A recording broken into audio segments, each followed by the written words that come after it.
At InDiGO, we try to facilitate the kind of mindset shift that really allows kids to be kids. Hey, see if you can keep it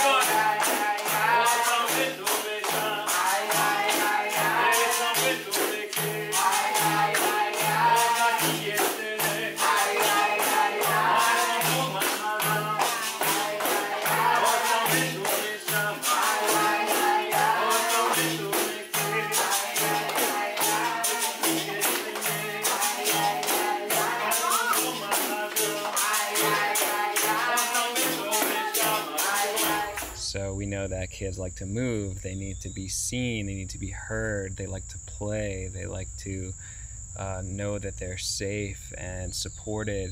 So once we create that environment, then we actually just get the blood going around the whole body, especially to the brain, and then that makes learning a lot easier, really facilitates the learning process.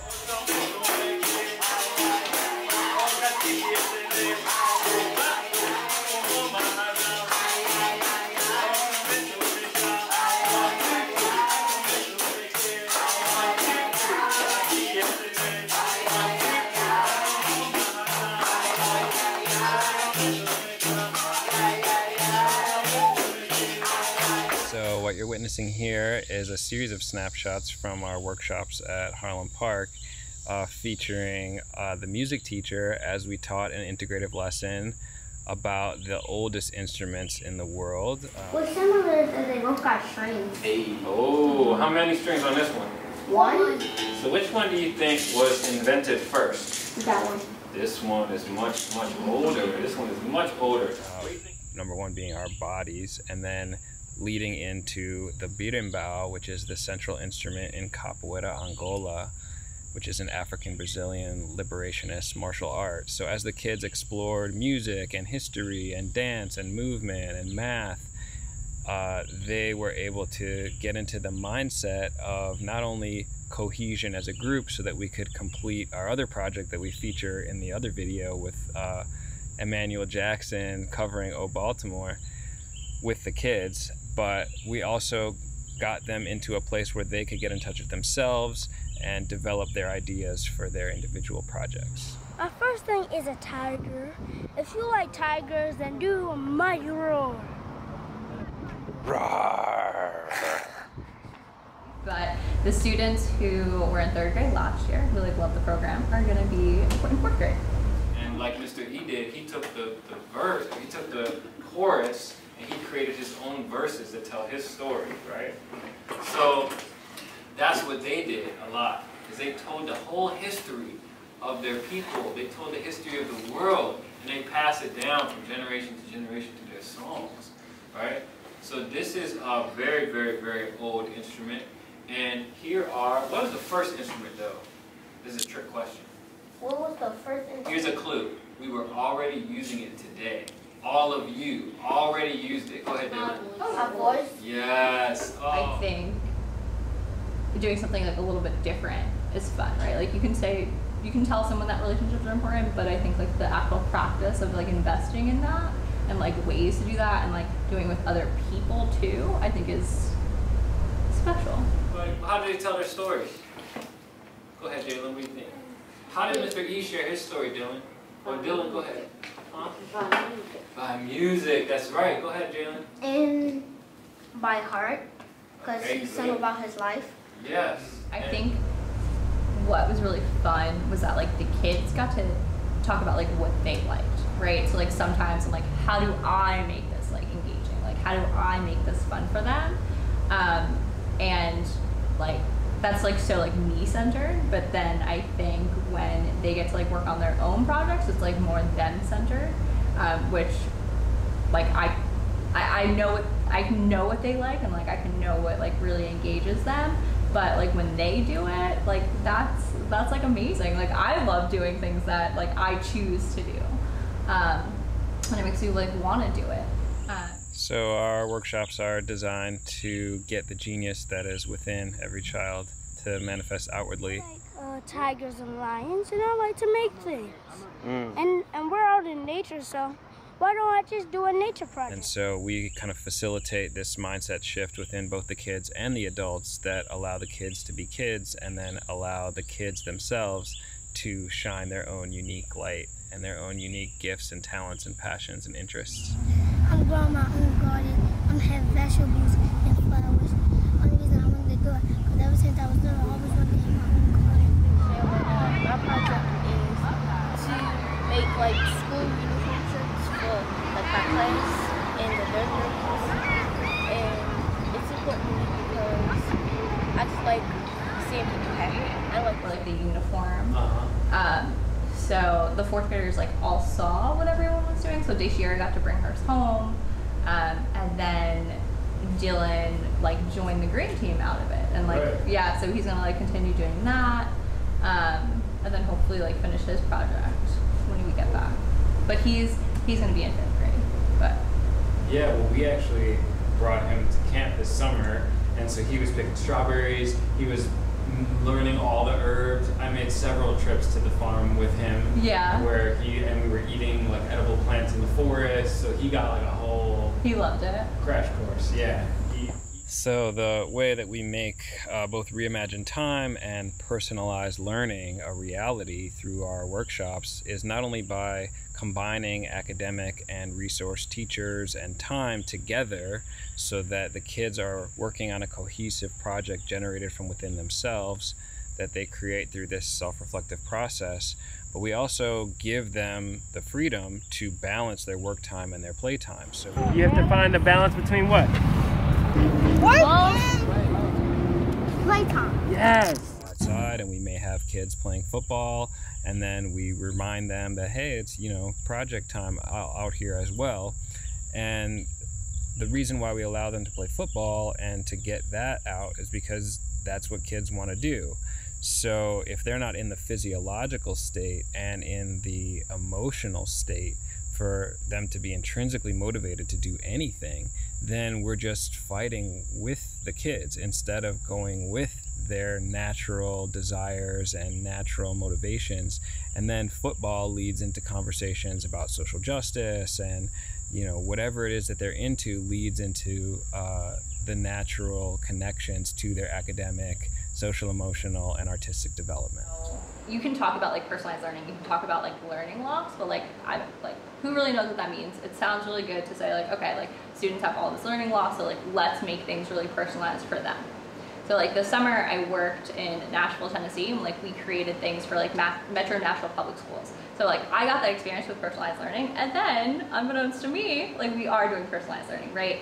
And I think we're just like in the beginning stages right now of doing personalized learning, but a part of that even is asking what they want to do, like asking what they like. I think it's one thing to have it on paper, and I think it's another thing to like translate it into like practice. In order to know how we're going to do it, we might know what we might need for it, right? Because for her pancake project, she's going to need measuring cups, she's going to need flour, eggs, she's going to need all that stuff for her project. That cup with the measuring place too, yeah, the numbers? Right, the numbers on it. So you can see here that once we facilitate the mindset shift within the kids, that learning comes from within, then they start to make those natural connections for themselves.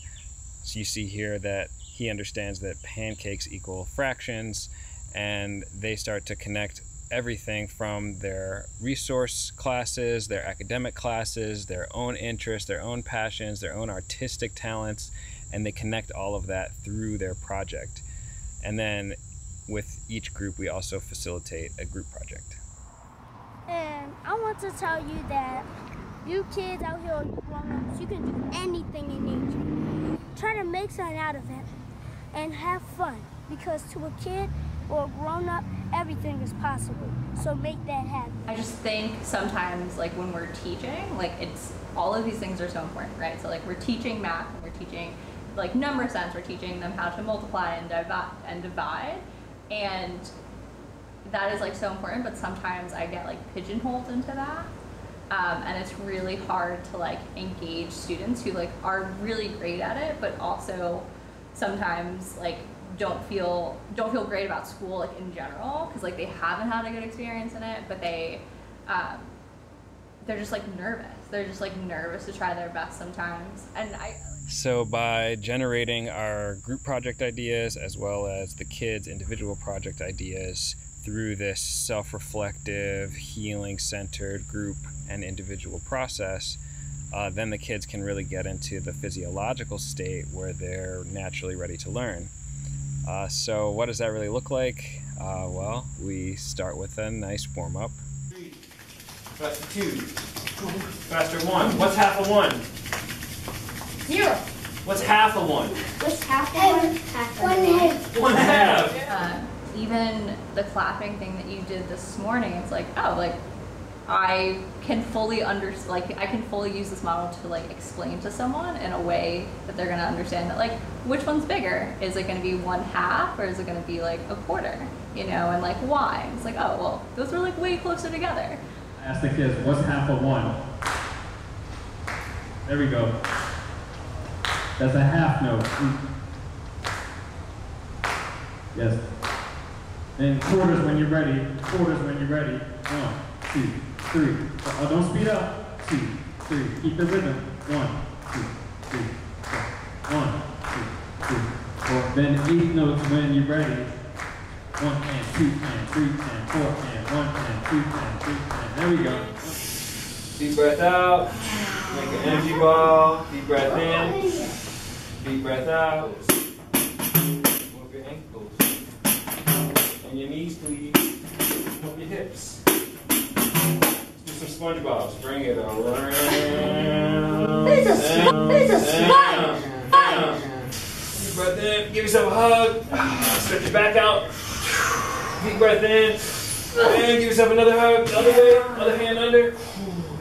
All right, warm up your fingers and your wrists. Did we warm up just our ears? No, we warmed up our whole body. Oh, we warmed up our whole body, got the blood flowing, right? Because if our blood is flowing in our body, where's it also flowing? In our heart. Yes, and in our Heart. oh, yes. Okay, okay. So now we're learning how to get in the groove. Now we're learning. Then what we got to do is stay in the groove, right? And then when we're in the groove, we got to make sure we pay attention, because some people we only caught a few lyrics, right? And so Mr. E's over here is just speaking hot truth fire, right? Teaching, right? But can he really teach you? What do you got to do? Learn it. And how do you learn? Like, let's say Miss Child's teaching you. How do you learn? Oh, you got to pay attention. Oh, okay. Okay. Is she teaching, by the way, is Miss Child teaching for herself? No. Who's she teaching for? Us. Oh, okay. They killed it today. Uh-huh. It's so great. Awesome, awesome. All right, and your elbows and your shoulders. Up and down, water sound. Your head, nice and slow. Left and right. And freeze. Stretch just your eyes so you can see everybody. Ready? Up and down and left and right. Around in a circle. Around in a circle the other way. Everybody look at both fingers at the same time. Can you see them both? Mm-hmm. Good. Who's the only person in the whole world you can control again? Yourself. Oh, okay, let's make sure we know where we are. Ready? Drum on your body. Pick it up. Pick it up. Pick it up. Pick it up. Pick it up. What are you doing? Okay, we're going to play around and shake it out. Are you ready? No. Shake it out, shake it out, shake it out. Stop. Okay, try to freeze on one leg if you can. Shake it out. Ooh, try to freeze in wide legs. Ready? Oh, sorry. That got off my foot. That was perfect. That was amazing. Planned any better. That was amazing. Change your style. Ooh, another style. Change your style. And dance like that.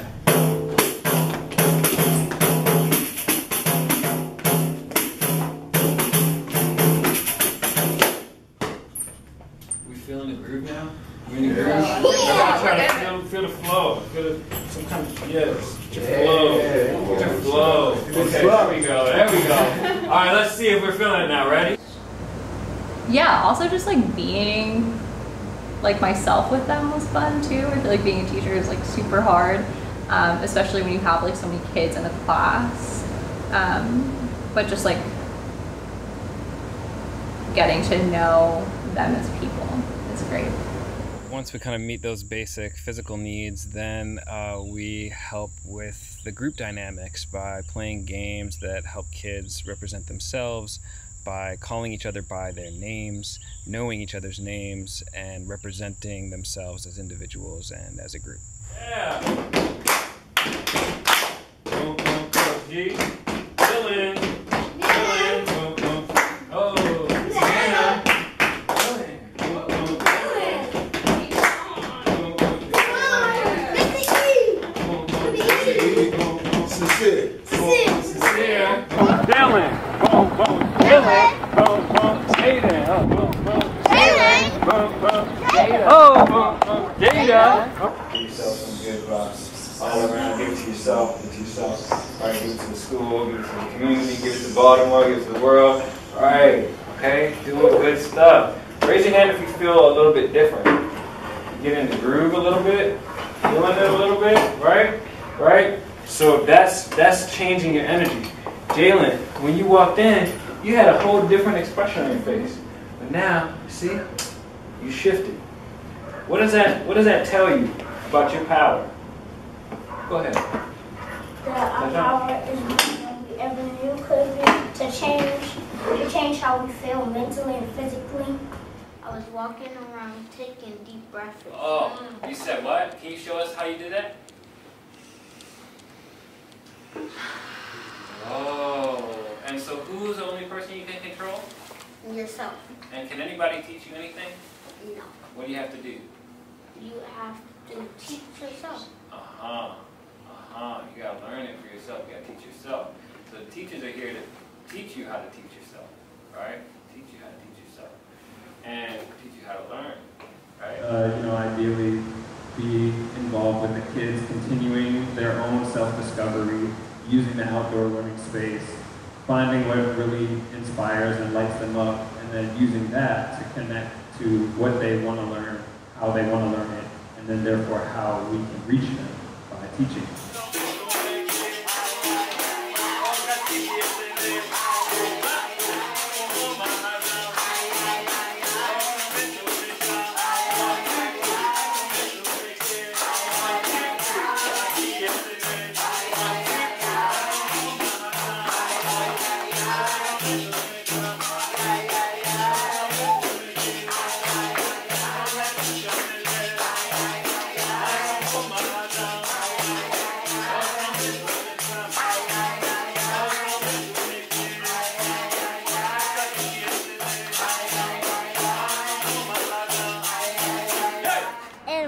Project is to make, give me some drum rolls, to make things out of nature.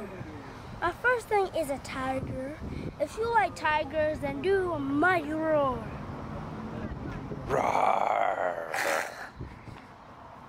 And I want to tell you that you kids out here, you grown-ups, you can do anything in nature. Try to make something out of it. And have fun, because to a kid or a grown-up, everything is possible. So make that happen.